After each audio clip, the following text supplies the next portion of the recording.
Uma cidade do interior de Minas, que tem lá 40 e poucos mil habitantes, é a criadora da proposta brasileira para uma tecnologia que vai chegar, segundo estimativas, a quase 17 trilhões em crescimento econômico mundial lá por 2030.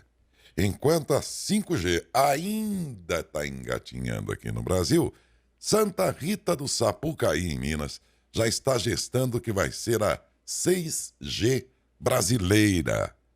Velocidades que poderão atingir 19 vezes a velocidade que a gente tem hoje. E pelo andar das negociações, a sexta geração da internet móvel será responsável definitivamente por integrar os mundos físico e digital. E essa tecnologia, como polo brasileiro, está exatamente nesta cidade de Minas que eu falei. E você vai entender por que ela tem essa tradição, que história é essa de Santa Rita do Sapucaí e em que pé está todo o trabalho ali feito no sentido de nos colocar dentro desse mundo de, de produção do 6G e de disponibilização também para o Brasil e para o mundo, quando vamos conversar com o Henry Douglas Rodrigues, ele que é gerente executivo do Centro de Competência em Rede 5G e 6G, e nos honra aí com a sua gentileza em conceder a entrevista. Henry, bom dia. Bom dia e bom dia a todos aí que nos acompanham. É Henry ou Henry, hein? Henry.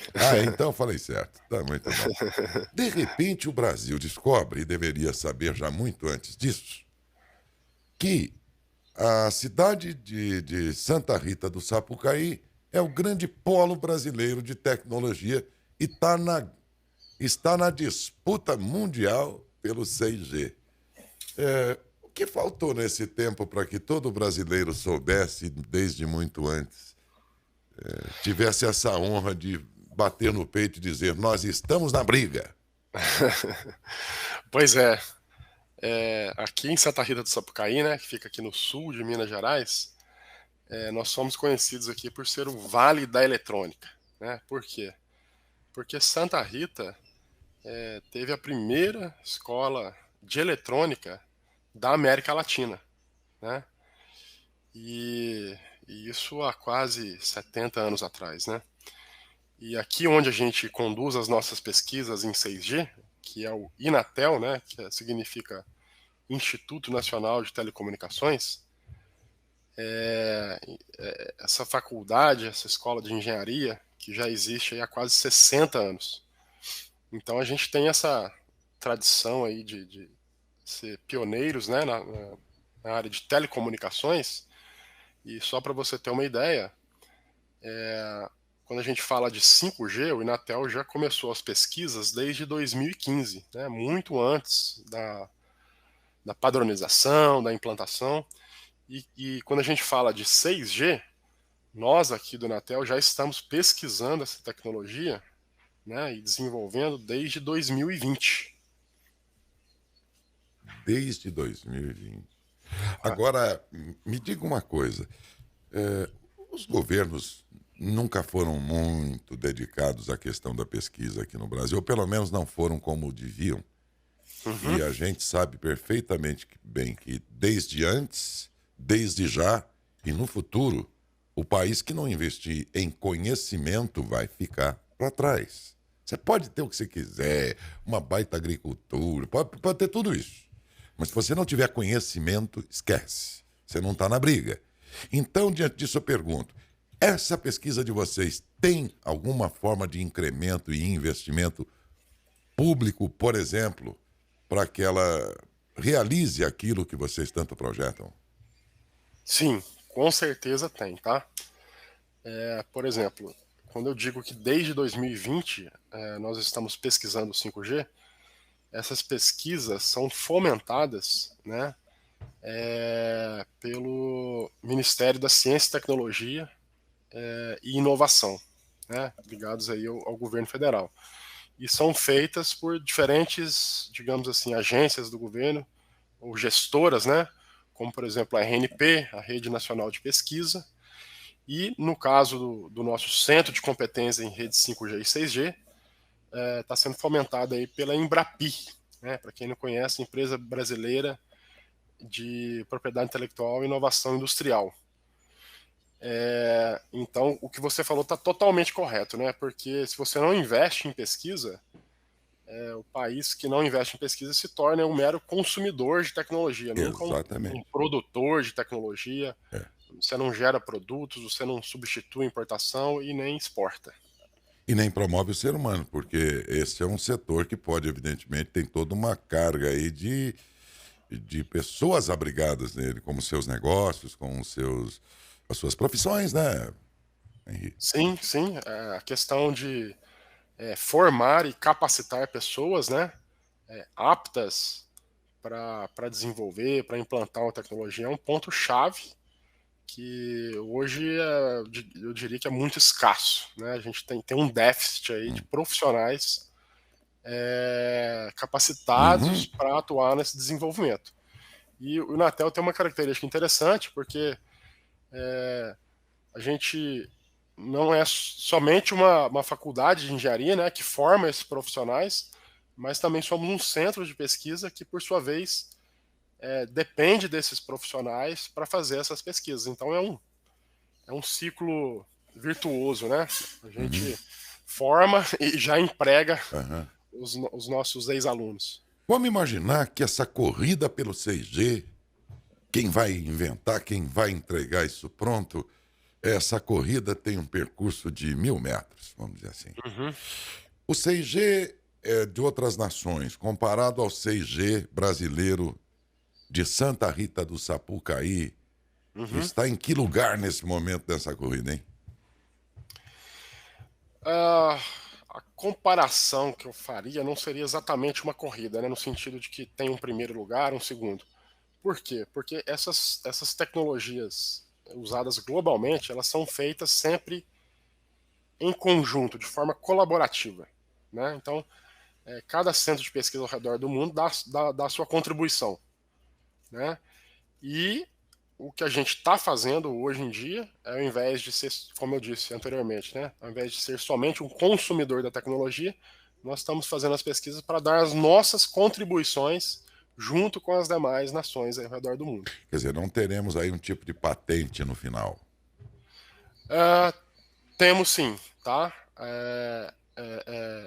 Cada tecnologia padronizada, ela tem um conjunto de patentes ali que são julgadas como essenciais para o funcionamento dessa tecnologia. E esse é um dos objetivos, tá, que a gente tem aqui dentro do nosso centro de competência, né? Produzir propriedade intelectual e transferi-la para a indústria. Embora o trabalho de vocês esteja avançado, na prática, porém, sequer a gente tem o 5G em funcionamento em boa parte da nação brasileira. Uhum. Esse processo da internet 4G para o quinto tá sendo bem moroso e tudo mais, comparado a outras Uhum. partes do mundo. Daí, do quinto para o sexto, você acha que já é um processo que pode ser mais rápido?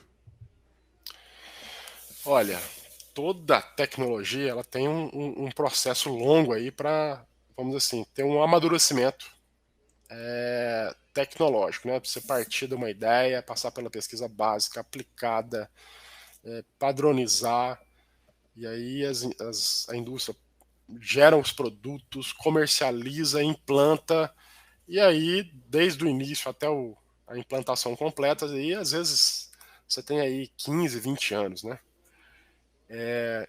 Então, por exemplo, quando eu digo que a gente começou a pesquisar o 6G em 2020, é mirando numa padronização que vai acontecer em 2030. E a partir da padronização até a implantação, você já pode colocar aí mais uns 5 anos. É. Né? Então, assim, por outro lado, o tempo de adoção dessa tecnologia, em termos de número de usuários, está cada vez mais rápido. Tá? Então, a adoção do 5G está sendo bem mais rápida do que o do 4G, e é de se esperar que o do 6G seja mais rápido que o 5G também. Se eu estiver errado, me corrija, mas pelo que entendi, da 4 para 5G, você mudou uma série de situações físicas, vamos dizer assim, de repetidoras de antenas, que é uma quantidade muito maior do que a de 4, porém a velocidade dava um salto muito grande e tudo mais. E porque da terceira para a quarta, você tinha um sistema de transmissão que praticamente o sistema da 4 se amparava no sistema da 3, que já era suficiente, as coisas foram mais rápidas. Pelo menos é que eu entendi. E da 4 para 5, aí muda uma série de coisas, o que exige uma infinidade de antenas repetindo de uma para outra e tudo mais e tal. Muito bem. Da 5 para 6, por exemplo, essa parte física de disponibilidade de antenas e tudo mais, vai ser mais fácil ou a 6 vai precisar incrementar ainda mais e isso pode alongar um pouco mais o tempo? Bom, aí tem dois aspectos aí, né? O primeiro é o seguinte: para você fazer uma transmissão sem fio, você precisa do espectro, que é o quê? A frequência onde você vai transmitir o teu sinal. E o espectro é um recurso finito, certo? Então, quem está usando aquela frequência, você não pode ter mais de um serviço na mesma frequência. E aí o que acontece? À medida que vão surgindo novas tecnologias, vão se buscando novas frequências. E como o espectro está congestionado, você precisa de frequências maiores, cada vez maiores. E aí tem uma limitação física, que é o seguinte: quanto maior a frequência, menor o alcance. E quanto menor o alcance, você precisa de mais antenas para ter a mesma área de cobertura. Nas frequências mais baixas, ele está mais congestionado ainda, eu imagino. Mais congestionado. Por outro lado, o 6G vai ter uma novidade aí bastante interessante. O que é? A gente chama aqui de cobertura global, que é o seguinte: é você acessar a internet no seu celular pelo satélite, tá? E aí qual que é a novidade, o que muda? Porque comunicação via satélite já é antiga, certo? Já existe há muito tempo. O que está mudando agora é o seguinte: antigamente os satélites eles eram geoestacionários. O que quer dizer isso aí? Ele fica lá 36 mil quilômetros do solo da Terra. E fica paradinho. Num Né? único lugar. Ele não fica nem tão perto que a gravidade puxa ele e ele caia, né? E nem tão longe que ele seja lançado no espaço. E aí você precisa de só 3 satélites geoestacionários para você cobrir todo o planeta. Certo? E aí o que mudou agora? Só que por outro lado, como ele está muito longe, você precisa de quê? De antenas grandes, né? A gente vê antena parabólica, né? Para fazer comunicação via satélite. Aí o que está mudando agora é que é o seguinte: você tem satélites de baixa órbita. Eles ficam a uma altura de aproximadamente ali 800 quilômetros. Isso é muito baixo para um satélite. E aí, como ele está muito baixo, você precisa ali de milhares de satélites para cobrir todo o planeta. Por outro lado, como ele está muito perto, isso viabiliza o quê? A comunicação direto com o seu celular, sem precisar de uma antena parabólica. Então imagina agora que com o 6G, não importa em que lugar do planeta que você esteja, tá? Nas rodovias, no alto da montanha, num deserto, no meio do oceano, você vai ter cobertura em qualquer lugar. Em cada metro quadrado. Cada metro quadrado. Puxa vida, essa internet por satélite, nos moldes do Elon Musk lá, do investimento dele?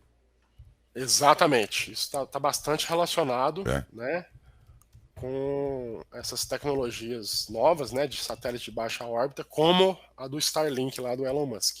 Mas o que se noticia sempre é o caso dele e não se fala de outros pretendentes. Existem? Existem outros. Tá? Empresas é uma corrida mesmo? aí mundial. E aí o que a gente está tendo hoje é o seguinte: você tinha duas indústrias completamente independentes, né? A indústria do satélite e a indústria das redes móveis, né? Dos telefones celulares. E aí você está tendo a junção dessas duas indústrias e tendo uma única tecnologia, né? Para prover o serviço aí de internet no celular via satélite. Oi, essa internet 6G aqui, vamos imaginar aí um ano uma projeção aí. Quando é que eu, você, os colegas todos aqui, os ouvintes, telespectadores, podemos imaginar que teremos um sistema desse no nosso celular, hein? Daqui a uns 10 anos. 10 anos. É. Que para o avanço que vai ter não é tanto. Não é tanto. Tem bastante coisa para ser desenvolvida aí. Tem bastante avanço, sim. É, se for pensar, mas daqui 10 anos, mas a revolução que isso vai significar, eu imagino, é impressionante, né? Porque se você for ver como que veio evoluindo, né? As redes com o tempo, né? Por exemplo, o 1G trouxe o quê? Voz sem fio. É. O 2G trouxe a voz digital, Uhum. certo? A 1G era analógica. Aí veio o 3G, trouxe o quê? Mensagem de texto, né? Isso. SMS. E uma internet bem lenta. Isso. Aí veio o 4G O e trouxe uma 4, internet rápida, o né? 4 Satisfatória. já, 4 já foi um salto É um gigantesco, né? salto gigantesco, né? A gente assiste vídeo no YouTube, pelo celular e tudo mais. Aí veio o 5G, trouxe uma internet ainda mais rápida do que o 4G e outros aspectos, por exemplo, como internet das coisas, né? Que é você ter um número massivo de dispositivos conectados na rede, né? Ao invés de você ter só pessoas conectadas, coisas conectadas. E também cenários de aplicação, por exemplo, de baixa latência, né? Que é aquela internet rápida, mas não no sentido de bits por segundo, mas rápida no sentido de eu transmitir uma informação aqui, quantos milissegundos depois essa informação chegou lá.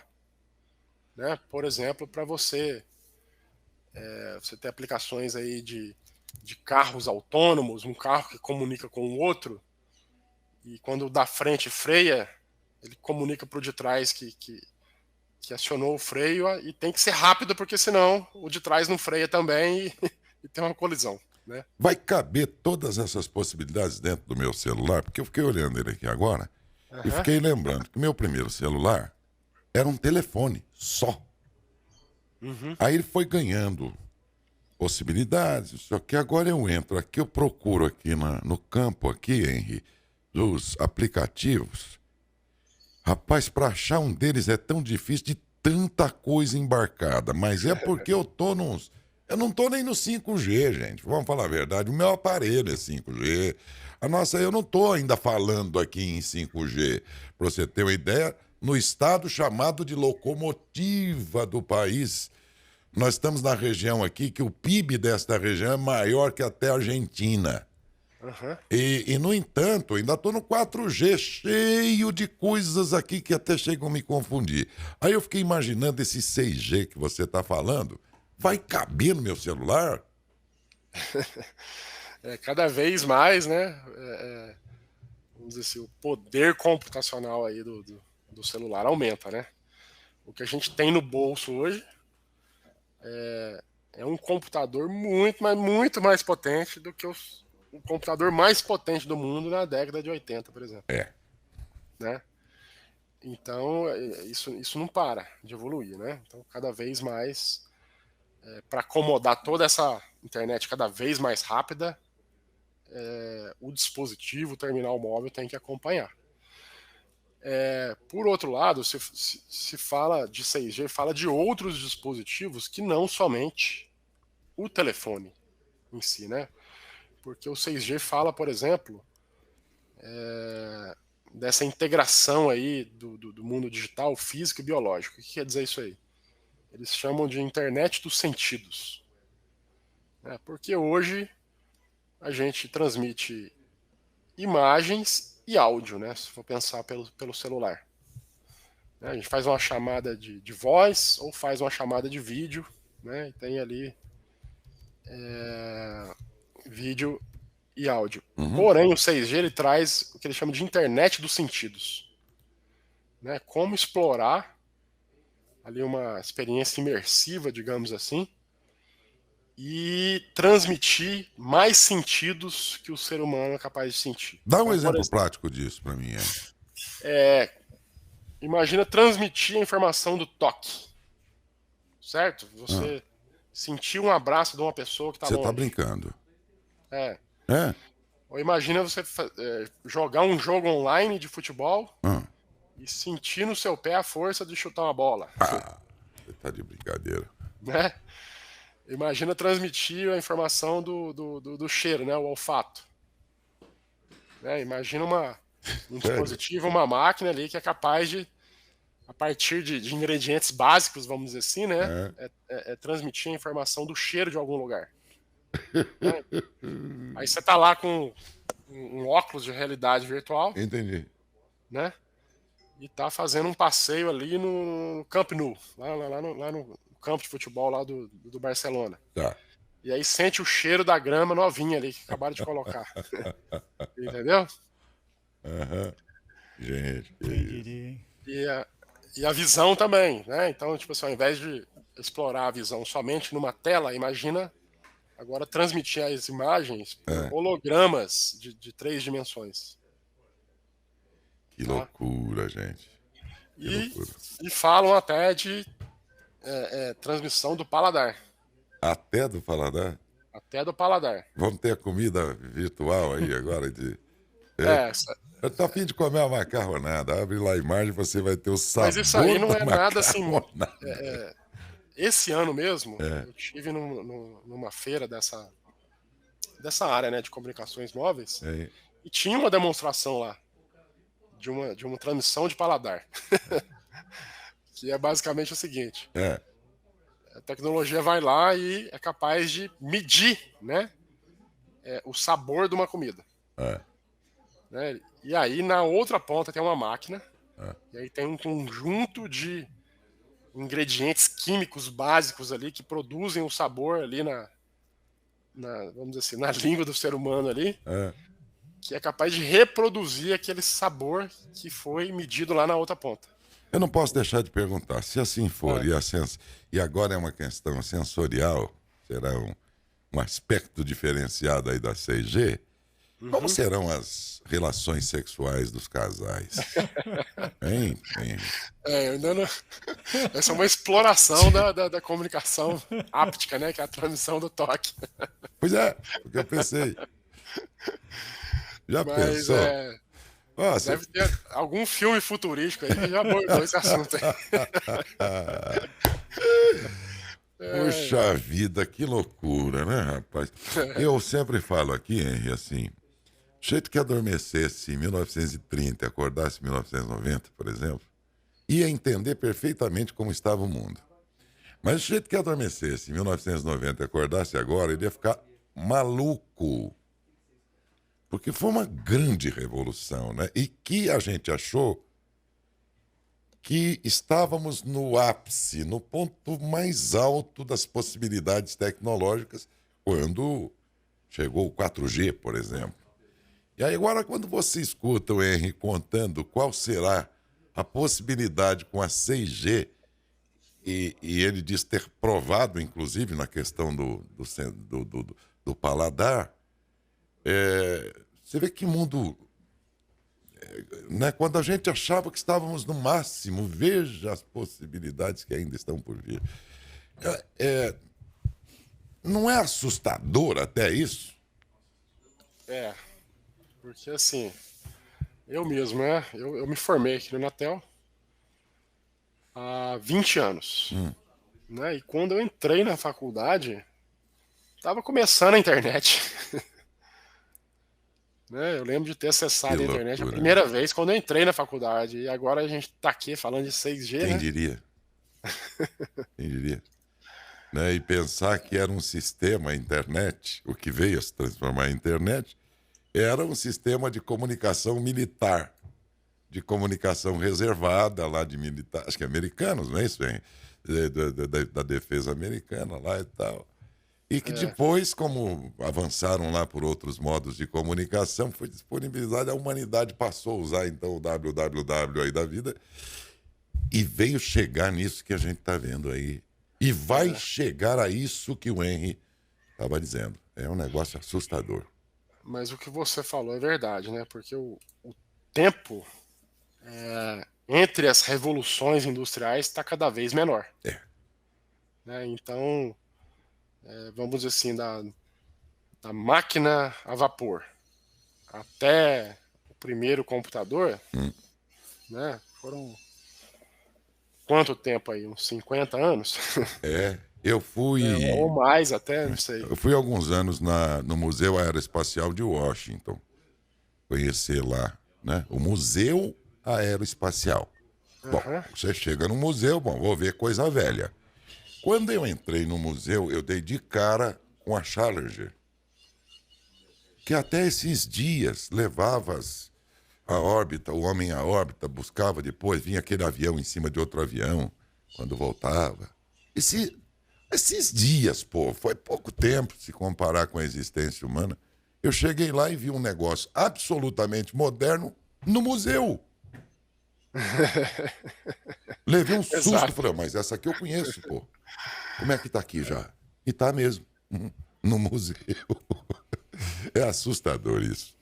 Mas olha, Henry, acho muito interessante que a população, os nossos ouvintes, conheçam o que se faz no Brasil nessa tecnologia e saibam que não necessariamente vem de grandes centros urbanos toda essa expertise, todo esse conhecimento, todo esse esforço brasileiro por estar entre os grandes nessa busca da tecnologia e sediado em Santa Rita do Sapucaí, cidade de 41 mil habitantes, se não for me corrija, e que é o polo nosso da tecnologia mais desejável e necessária, não só nos dias de hoje, como aquela que virá.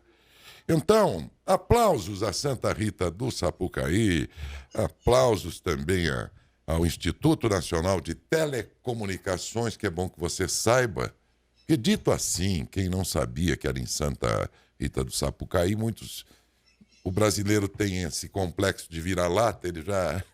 Vocês estão de brincadeira lá em Minas, numa cidadezinha de Minas. É lá, meu amigo. E orgulhe-se disso e aplausos ao Instituto, do qual você representa também. E obrigado pela sua gentileza em me atender, viu, Henry?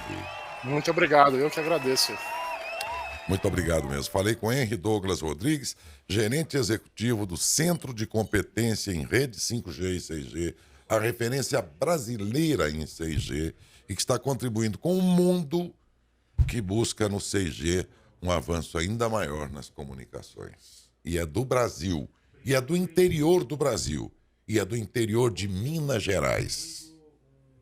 De uma cidade pequena, mas importante. Como todas podem ser, como Matão é um polo orgulhoso das suas indústrias de máquinas, não é? Como São Carlos é um polo orgulhoso da tecnologia acadêmica que tem naquele município, como Rio Preto é um polo de joias, semijoias e outros setores, como toda cidade tem a obrigação de ser algo para o Brasil. E no nosso contexto, Matão tem o orgulho de dizer: nós somos polo industrial do agro. Com muito orgulho, por sinal.